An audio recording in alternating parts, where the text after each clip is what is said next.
మోకాళ్లలో గుజ్జును పెంచి నొప్పిని తగ్గించి సర్జరీని దూరం చేసే ఫ్రీడమ్ వాక్. అది ఏపీ తెలంగాణ సరిహద్దుల్లో అశ్వారావుపేటలో ఆర్డీఏ చెక్ పోస్ట్. మెడలో తువ్వాలు వేసుకుని లారీ డ్రైవర్స్ అక్కడికి వచ్చారు. అక్కడ అనధికారికంగా మామూళ్ల పర్వం ప్రత్యక్షంగా చూశారు. అంతే, తర్వాత సీన్ రివర్స్ అయింది. వారిని లారీ డ్రైవర్లు అనుకొని వసూళ్ల పర్వం కొనసాగిస్తున్న అధికారులకు ఒక్కసారిగా షాక్ తగిలింది. వచ్చిన వారు లారీ డ్రైవర్ల రూపంలో ఉన్న ఏసీపీ అధికారులు అని తెలుసుకొని విస్తురపోయారు.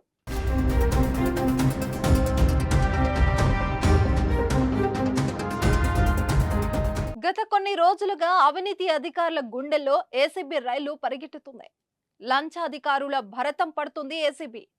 తాజాగా భద్రాద్రి కొత్తగూడెం జిల్లా Ashwaraopet border check post ACB అధికారుల ఆకస్మిక తనిఖీలు చేపట్టారు.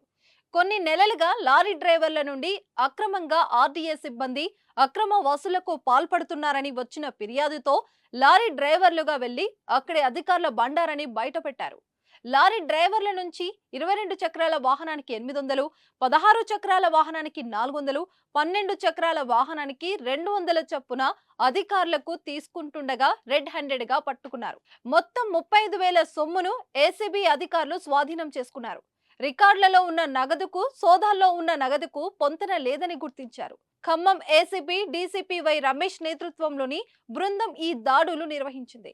ఈరోజు ఈ Ashwaraopet RTA check post, border check post, మన స్టేట్ బోర్డర్ చెక్ పోస్ట్ ఇది. ఈ అశ్వరావుపేటలో ఆర్టీఏ చెక్ పోస్ట్ మీద మేము మా సిబ్బందితోటి మా అధికారుల ఆదేశాల మేరకు ఇక్కడ గతంలో కూడా చాలా కంప్లైంట్ ఉంటే ఈరోజు దాడి చేయడం, ఇక్కడ రైడ్ చేయడం జరిగింది. ఈ రైడ్లో అనాథరైజ్డ్ అమౌంట్ చాలా దొరికింది. ఇక్కడ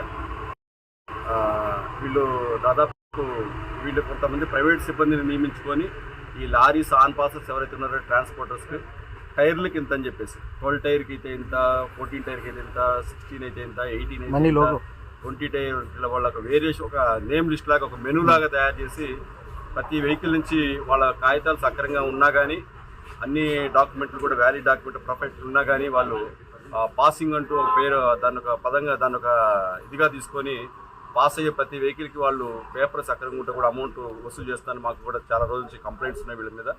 వీటన్నిటి మీద మేము కొంచెం ప్లాన్ ఆఫ్ యాక్షన్ తయారు చేసుకొని సమయం చూసుకొని ఈరోజు వీళ్ళ మీద రైడ్ చేయడం జరిగింది. ఇప్పటివరకు వీళ్ళ దగ్గర ఒక 35,000 రూపాయలు అనాథరైజ్డ్ క్యాష్ దొరికింది. వీళ్ళ ఎంఓ ఏంటంటే వీళ్ళు ప్రైవేట్ సిబ్బందిని కూడా నియమించుకుంటారు అనఫిషియల్గా. వాళ్ళకి పేమెంట్, వాళ్ళ శాలరీస్ కూడా ఇక్కడ ఉన్నటువంటి ఎంప్లాయీస్ వీళ్ళే ఇస్తారు. వీళ్ళు అట్లా అనాథరైజ్డ్ పర్సన్స్ దగ్గర నుంచి మేము ఇమ్మీడియట్గా వాళ్ళని అదుపులో తీసుకొని వాళ్ళ దగ్గర తీసుకుంటే 20,000 రూపీస్ వరకు దొరికింది వాళ్ళ దగ్గర. నెక్స్ట్ ఆల్రెడీ మేము ఇక్కడ సిబ్బంది రాకముందే వీళ్ళ దగ్గర ముందు ఒక ట్రే సిస్టమ్ లాగా పెడతారు, కుండీలాగా ఒక ఆటోమేటిక్ సిస్టమ్ ఒకటి వీళ్ళు జనరేట్ చేసి పెట్టారు. 14 టైర్ లారీ అయితే ఇంత, 18 టైర్ లారీ అయితే వాళ్ళు వచ్చేసి ఒక మనిషి ఉంటాడు, అడుగుతారు మీది ఎంత, ఎన్ని టైర్ లారీ అంటే మాది 14 అంటే ఓహో 300 ఇచ్చేసిపోండి అంటాడు. ఇది ఒక సిస్టమ్ లాగా వీళ్ళు దీన్ని డెవలప్ చేసి పెట్టారు, ఆటోమేటిక్గా జరిగిపోతుంది. తర్వాత మేము వచ్చిన తర్వాత మీ ప్రెస్ మిత్రులు కూడా ఉన్నారు, చాలామంది వాళ్ళ పాత ప్రాక్టీస్ ప్రకారం చూస్తున్నారు. వాళ్ళు కూడా సార్ మాది 14 టైర్ లారీ 300 ఇచ్చేసి మేమే వాళ్ళ స్టాఫ్ అనుకుని మాకు ఇవ్వడం స్టార్ట్ చేశారు. మేము ఇక్కడ పంచుల సమస్యలోనే మేము ఇదంతా ఏం జరిగిందంతా కూడా మేము రికార్డ్ చేయడం జరిగింది. వినూత్న రీతిలో ఏసీబీ అధికారులు అవినీతి బాగోతాన్ని బయటపెట్టడం సంచలనంగా మారింది. ఏసీబీ అధికారుల తీరుతో అవినీతి అధికారులకు చెమటలు పట్టాయి. ప్రస్తుతం లారీ డ్రైవర్ గా వెళ్లి ఆర్డీఏ అధికారులు అవినీతి బాగోతాన్ని బయటపెట్టడం సోషల్ మీడియాలో వైరల్ గా మారింది. మరి ఈ ఏసీబీ అధికారులు చేసిన ఈ వినూత్న దాడిపై మీ అభిప్రాయాలను కామెంట్ రూపంలో తెలియజేయండి.